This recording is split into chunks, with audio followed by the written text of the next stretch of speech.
Tot va sortir quan vam rebre la notícia, molt amablement enviada per el mateix Cinema Bosch, que se despedien, que no podien continuar, que s'acabava el contracte i que no era possible renovar-lo. A mi se me va trencar el cor, i a mi i a molta gent. Van començar que era una pena, que no sé què, i van decidir que s'hauria de fer alguna cosa, i pensàvem que com mínim expressar el nostre condol i expressar el nostre rechaç al tancament.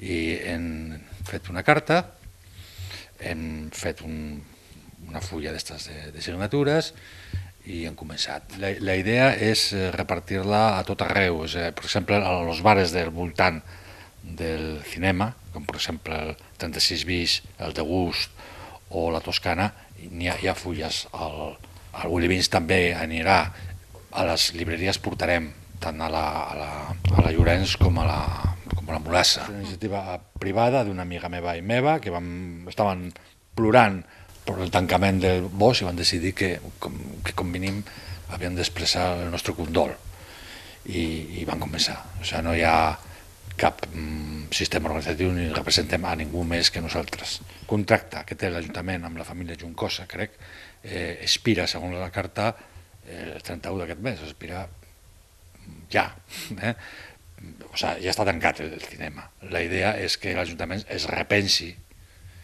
la pèrdua d'una cosa tan valuosa com és tenir un cinema al mig de la ciutat.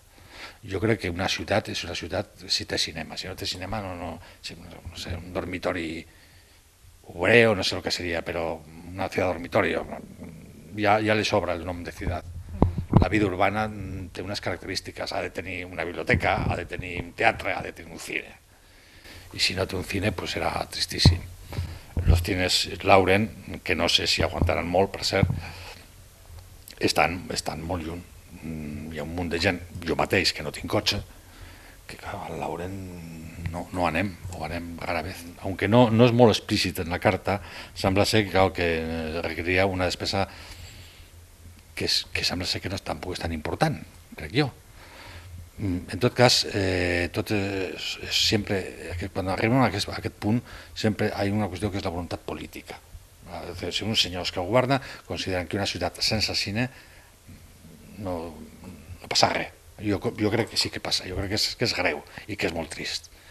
I jo crec que si hi ha voluntat política, potser de cop i volta no, però comprant dos càmeres, sembla que si ha de canviar les càmeres se canvien dos, després se canvien altres dos, no ho sé com es podria fer, però segur que hi ha maneres si hi ha voluntat de fer-ho. I no estem parlant tampoc de milions d'euros. Clar, jo no soc economista, no sé lo que costaria canviar les càmeres. Jo només soc un ciutadà que li agrada el cinema i que vaig tenir una gran alegria quan van obrir el Bosch i després vaig tenir una gran tristesa quan el van tancar. Trobar camins és responsabilitat de l'Ajuntament i potser de la família Juncosa també, però sobretot de l'Ajuntament.